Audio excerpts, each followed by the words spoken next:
I think they're going to usher in the next renaissance. But the core thing is that in the next 22 years, between millennials and Gen Z, there will be about $124 trillion in inherited wealth. I want to share with you 3 numbers that I discovered when I was learning about Gen Z and their investing habits.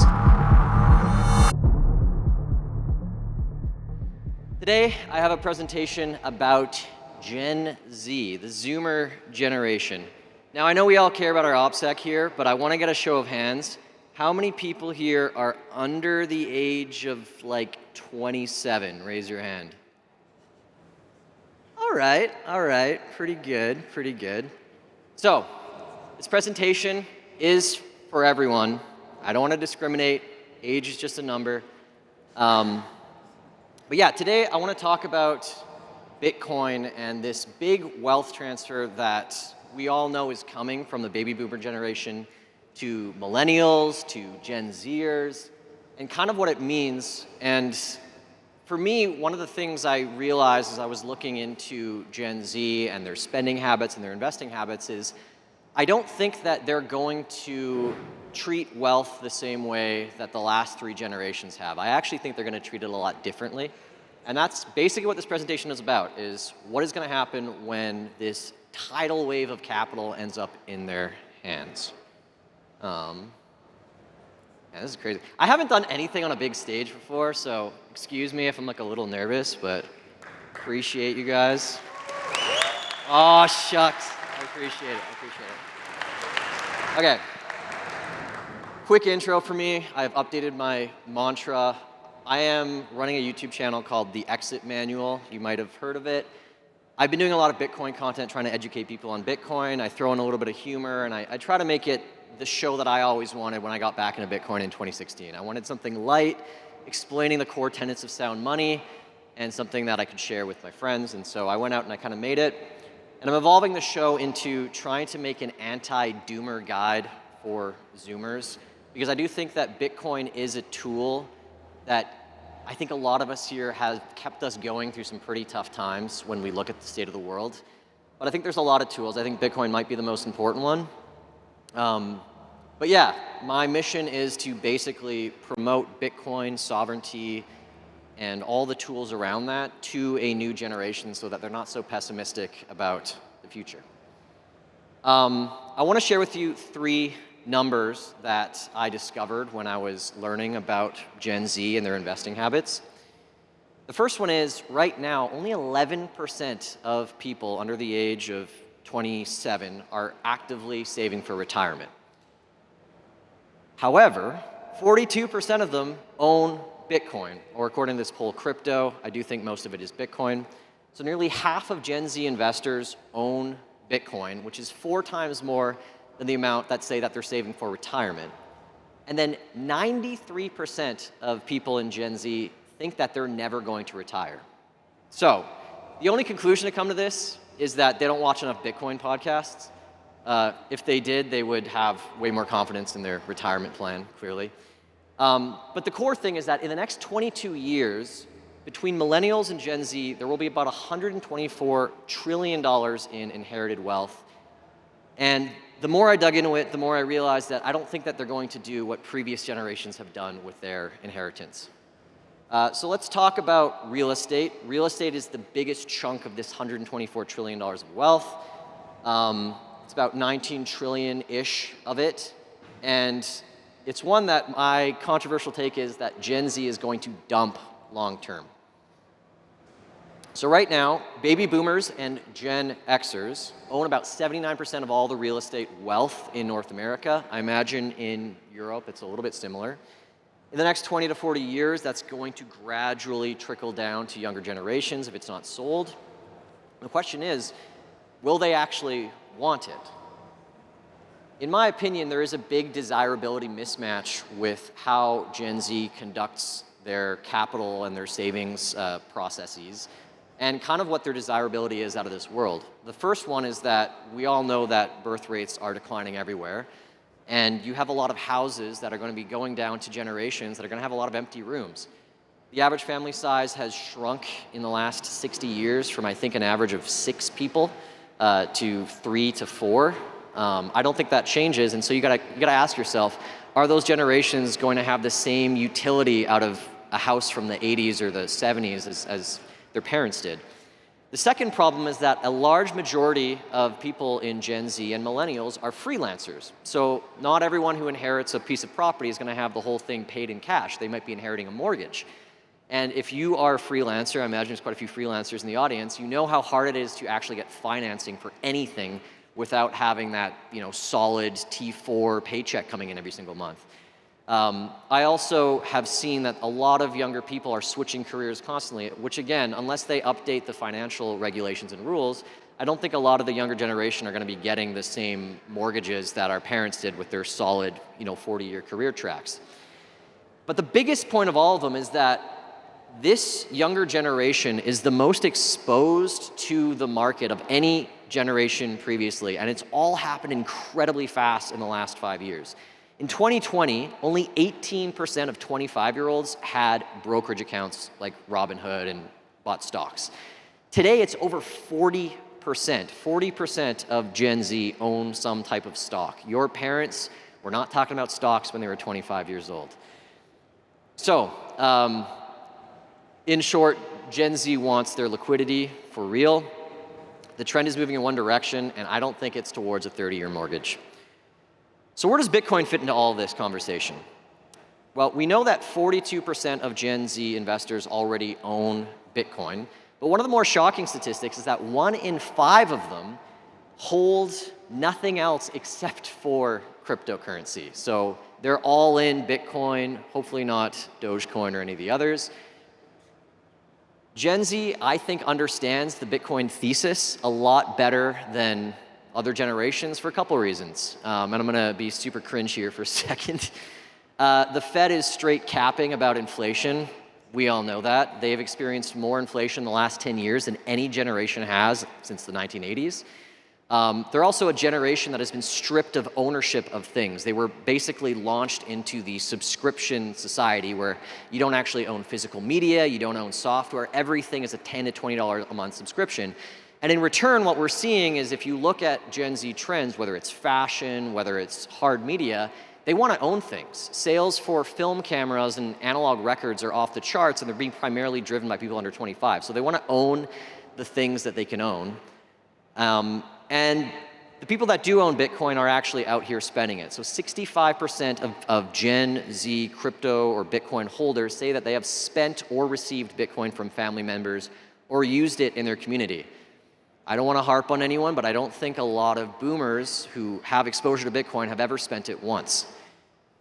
But the number one thing that matters to me is culture, and this one was very significant. So all of these stats that I'm citing, they come from this great report that came out of the National Cryptocurrency Association. I think it was about 12,000 people that they polled across the US on this. 51% of Gen Z Bitcoin holders say that investing and being a part of Bitcoin has had a positive impact on their personal growth. And they put that above their financial goals and all the other things that they hope to get out of Bitcoin. Personal growth is the biggest benefit that they say getting into Bitcoin has brought them. And one of the interesting charts that I kind of dug out of the report too is that if you actually look at generational adoption year over year, Gen Z has increased their share of the adoption and ownership of Bitcoin from 24 to 29%. There's only one generation that has actually decreased in their relative ownership of the Bitcoin pie, and that's millennials. And I say this as a wannabe Gen Zer who's actually a millennial. I feel it a little bit. I think some of us have been in this space for a while, and we're like a little disappointed that we don't have the ability to spend Bitcoin everywhere, and we don't have 300K Bitcoin yet.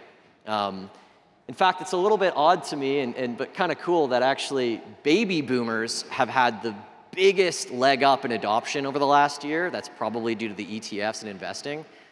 So to my millennials in the crowd, you guys are getting bested by your grandparents. There's someone in the silent generation, they have gone from 0 to 1% exposure in the Bitcoin market in the last year. So someone's 90-year-old grandpa is hopefully doing custody somewhere, self-custody. So part 3, we've established that or at least in my opinion, we've established that I don't think Gen Z is showing an inclination towards traditional means of storing wealth through real estate. They want liquid instruments. That could be stocks, that could be Bitcoin. I think we've established too that the Gen Zers who do own Bitcoin, of which there are quite a few, really like the ownership aspect of it. And so I want to look a little bit forward into, well, what is the future of this generation? And I got a little bit of time here, but I want to share a quick story. I'm a big movie guy. I don't know if anyone here has seen these awesome new movies that have come out in theaters. There's one called Backrooms, there's one called Obsession. These are two movies from YouTubers who have never directed a feature film before, and they have both crossed the $200 million box office mark. This kid right here, his name's Kane Parsons. He got tapped to direct a feature film at age 17, and his only resume was a YouTube channel of short films. And I think what you're about to hear is going to kind of give you an indication of where this generation's head is at when it comes to inheriting wealth or other traditional properties. He was asked in an interview after directing this film, would you ever direct a Star Wars film? Now, I don't know about you, but if someone came up to me and asked me that question, I'd have to like temper my excitement because that seems pretty freaking sick. I would love to direct a Star Wars film and do it right because Disney's kind of neutered it.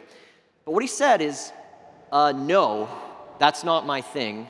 I do this because it's my own way of processing life, as is art.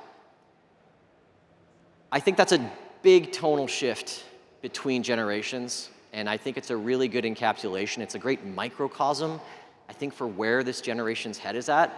They don't want to merely reboot, revive, adapt properties that have been sitting with us for 50 or 60 or 70 years. They want to have their own thing. They want to have their own sense of ownership, their own original properties of some sort.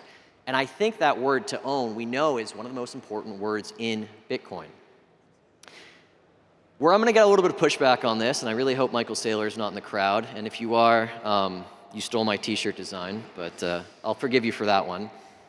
I think we are at this interesting turning point in Bitcoin where we are pitching it to a much older demographic that doesn't appreciate the actual killer app of Bitcoin, which is that it's sovereign, permissionless money.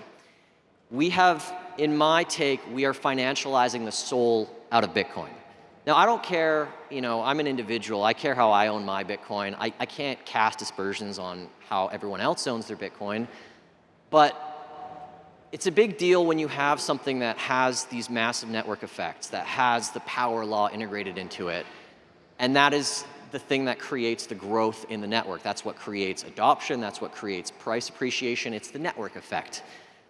I think we are hampening the network effect in the way that we are treating Bitcoin. And I don't have any power over that, and this is just one YouTuber's take. But when I go onto Twitter and I see this piece of crap, sloppy AI-generated version of a guy at a oil rig, and he's talking about how he's turning Bitcoin into money by turning it into a wrapped product, and then he flicks a cigarette into the oil rig. I don't know what metaphor that's supposed to be, but I find it a little surprising, and I love Saylor, and we all do things for whatever reasons. Saylor is a person of a very immense taste, and I think putting this stuff out there is just strange, but it's a little bit disappointing, and I think we risk turning off a very important generation by talking about Bitcoin in this way. I don't think a lot of people share this opinion with me. I think most people in this crowd think that in 30 years, Bitcoin is either 0 or it's 20 million. I don't think a lot of people envision a situation where Bitcoin stays a niche that ranges between 60,000 to, 100,000 or 20,000 to 150,000 for multiple decades. But we know this is possible. We've seen it happen with sound money before. We have seen inventions that have been ahead of their time, way, way ahead of their time, and they haven't gained mass adoption because the belief and the community and the networks around them basically floundered for one reason or another. So you know the story here. Gold, after Nixon took the US dollar off the gold standard, had this immense rally into the 80s and then basically got stripped of its store of value-ness to all the other immense technological revolutions at the time, through the 70s and the 80s and the internet bubble and all these things, it basically lost its store of value quality and it became a nothing burger until it wasn't 30 years later. I don't think Bitcoin is immune, and without being too much of a doomer, because I don't want to be a doomer, I think a lot of the current primary holders of Bitcoin, millennials and Gen Xers, are getting a little bit exhausted out there. There's a lot of amazing entrepreneurs, and I love all the products and all of the visions and the talks that come out of the Bitcoin space, but I can feel a little bit exhausted. So my message to that is that younger generations, if we talk, Francis was just on the stage and he was talking about how Bitcoin is a peaceful revolution. If you look at successful revolutions in history, 70% of them have been spearheaded by young people under the age of 25. Bitcoin as a revolution will not succeed if the current holders keep aging up and we do not get younger people developing, spearheading, spending it, and using it. And I think the younger generation is primed to do this. We know they want sovereignty. It is a generation of people told they will own nothing and be happy, and they're fighting against that right now. They're going out and they're buying things, they're rejecting cheap fashion, they're buying vintage. There's a whole bunch of like really great statistics around them wanting to own things and have sovereignty. They're running their own, locally hosted AI. PewDiePie runs his own locally hosted AI. They're also young. We're all getting a little bit old in this audience, or at least I feel like I am. Gen Z has 40+ years for the Bitcoin thesis to play out. They don't know what they're doing necessarily with family or with their career, but they can save in this asset, and they can save a lot longer than some of us might be willing to sit through. And they actually use it, and that's a really important statistic. They don't have families and things that are super dependent. They can take incomes in Bitcoin if we're willing to pay them. And I've seen a lot of young people out in my city of Vancouver willing to spend it. So, solutions. How do we actually reach them? Let's pitch some real Bitcoin usage. Look, I have nothing wrong with ETFs. Not everyone's going to be sovereign, I understand that. But younger people are ready. They can set up AI in like a heartbeat, and they can do all these amazing things through generative prompts and all this. They can set up a cold wallet. It's pretty simple for them, I would say. Listen to what they want. The most requested product from the younger generations is a way to earn Bitcoin. And I understand that depending on where you are, that takes a lot of regulatory clearance if you want to have a card that has Bitcoin cashback. But make apps where people can just play a game or answer a poll and earn Bitcoin. They have a lot of traction with the younger generation, and it gets Bitcoin into their hands. Probably my most, the one I want to drive home the most is that it's so important that we pitch an optimistic future to this generation. I say this as a jaded millennial, that it's very easy to get stuck in this doom cycle of fiat is a crashing experiment. We need to tear down everything. We're getting screwed left, right, and center. This generation fucked us, and that generation fucked us. Gen Z is over this stuff. There is a segment, and the generation below us is basically saying, socialism is the cure, or I want something else, but they're rushing towards a solution, and we have to provide a vision of an optimistic future. We cannot just keep regurgitating the big print is inevitable stuff. I think it falls on deaf ears. I see it all the time. I get to make these videos for 40,000 to 100,000 people per week. The stuff that really lands is when people see what the vision is of a Bitcoin future. And then my last point is study aesthetics. I think you'd be surprised that the younger generation has a lot of taste. I understand that a lot of people in the Bitcoin space are technical and software engineers, but we need to make stuff that has beautiful aesthetics. I think you're going to see out of this generation, I've made a video about this, I think they're going to usher in the next renaissance. We're seeing that right now in the film industry. We are seeing people emerge from making films in their basement to putting these like really creative, original films onto the big screen and finding massive audiences for it. It's happening in the music industry. Don't tell me that the music industry is, crappy these days. It's just not what you're listening to. Stop leading with the apocalypse. I don't think it attracts a younger generation. They have a lot of time. I can't spend the rest 70 years of my life thinking about how terrible the world's going to be. I want something to look forward to. So yeah, my short pitch is give this younger generation something to look forward to. We got to remember, I don't have any flack on older people here, and I'm running past my timer, but The most significant revolutions of our time, whether it's the founding of the United States, those are all people who got on boats in their 20s to come over, whether it's the kings in England or France who changed their nation and won wars, they were all between the ages of 20 to 28, a vast majority of them. Some kings in Europe actually took power when they were 10 years old. I don't know if you're ready for Bitcoin at that age, but maybe there's no such thing as too young. But yeah, I'll just wrap it at that. Pass the torch, don't drop it. Listen to this generation. They're gonna pump your bags at the end of it if you take anything away from this. They will carry Bitcoin and they'll carry it to their kids that they're hopefully gonna have and not all just stay at home. And they're gonna build the future and they're gonna expand what the network effects are on Bitcoin. Invest in them, hire them at your business. They don't have the nicest looking resumes because they're bouncing around freelancing. But I see a lot of amazing Bitcoin companies and I'm so motivated by it every day, hiring young people to do these like pretty senior roles. That's awesome. Give them opportunities, believe in them. They are the most optimistic generation that I have seen. And yeah, I'll just leave it at that. Thank you. Oh.